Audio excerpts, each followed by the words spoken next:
बिस्मिल्लाहिर्रहमानिर्रहीम। दोस्तों अस्सलाम वालेकुम। आज की इस वीडियो में हम definition of consignment, consignor and consignee को डिस्कस करेंगे। बेसिकली ये I com part second and B com का एक चैप्टर है जिसका नाम है कंसाइनमेंट।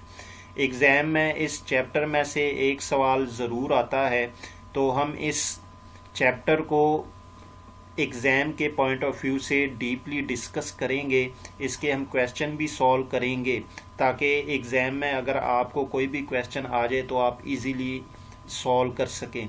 चूँकि आज हमारी स्टार्टिंग है इस चैप्टर की, तो इसलिए आज हम सिर्फ इसकी डेफिनेशन को डिटेल में डिस्कस करेंगे। तो सबसे पहले हमारे पास जो डेफिनेशन है वो है consignment. Consignment is the act of sending goods products from owner to his agent for selling purpose is called consignment।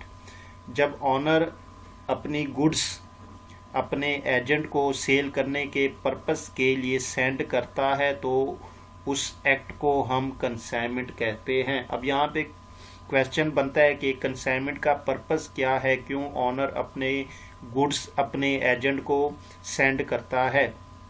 अब जितने भी बिजनेसमैन हैं उनकी कोशिश होती है कि उनका जो कारोबार है आउट ऑफ कंट्री भी जो है एग्जिस्ट करे और वहाँ से भी वो अच्छी खासी जो है इनकम कमाए। तो इस पर्पस के लिए अगर वो आउट ऑफ कंट्री एक ऑफिस मेंटेन करे और वहाँ पे जो है अपने एम्प्लॉयज़ को हायर करे, तो इस तरह उनके जो एक्सपेंसेस होंगे वो बहुत ज़्यादा होंगे। चूँकि उनके पास इतने रिसोर्सेज नहीं होते, तो इस पर्पस के लिए वो आउट ऑफ कंट्री एक एजेंट को कमीशन बेसिस पे रख लेते हैं और उसको अपनी गुड्स जो है वो यहाँ से बेचते रहते हैं। और वो जो एजेंट होता है वो उन गुड्स को सेल करने के बाद जो उसका कमीशन होता है वो अपने पास रख लेता है और बाकी पेमेंट जो होती है वो उस ऑनर को भेज देते हैं।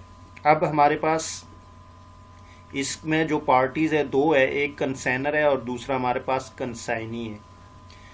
Consignor is the person who send goods, mean sender of goods is called consignor. यानी ये जो कंसाइनर है ये एक शख्स होता है जो सिर्फ अपनी गुड्स जो है वो बेचता है, सेंड करता है। इसी तरह हमारे पास जो कंसाइनी है, consignee is the person to whom goods are send is called consignee। In other words, the person who receive goods is called consignee। यानी दूसरे अल्फाज में जो शख्स गुड्स रिसीव करता है उसे हम कंसाइनी कहते हैं। अब यहाँ पे हम एक एग्जांपल से समझने की कोशिश करते हैं।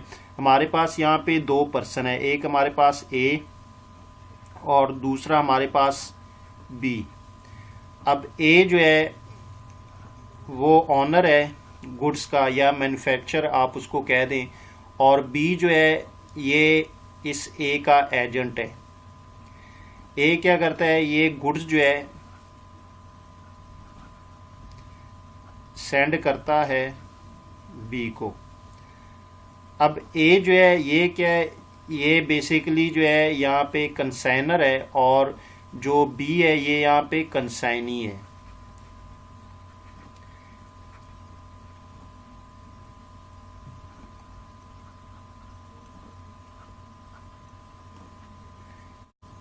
ए को हम प्रिंसिपल भी कह सकते हैं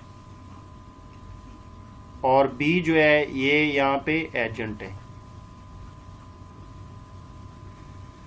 अब जब ए अपनी गुड्स जो है वो बी को सेंड कर देता है तो बी क्या करता है, बी उन गुड्स को जो है आगे सेल करता है। सेल करने के बाद जितनी भी वो सेल होगी उस पर जितना भी कमीशन बी का बनेगा वो अपना कमीशन रख के बाकी पेमेंट ए को सेंड कर देगा। अब बी जब गुड्स सेल करता है उन गुड्स पे जितने भी एक्सपेंसेस होते हैं, जितने भी अखराजात होते हैं वो सारे के सारे ऑनर यानी ए को बियर करने पड़ते हैं। तो इसको हम कंसाइनमेंट कहते हैं। यानी जो ऑनर है गुड्स का वो अपने एजेंट को गुड्स जो है वो सेंड कर देता है, और जो उसका एजेंट है वो उन गुड्स को आगे सेल करता है। सेल करने के बाद जो उसका कमीशन बनता है वो अपना कमीशन रख लेता है, बाकी जो अमाउंट होती है वो उस ओनर को दे देता है। तो इसे हम कंसाइनमेंट कहते हैं।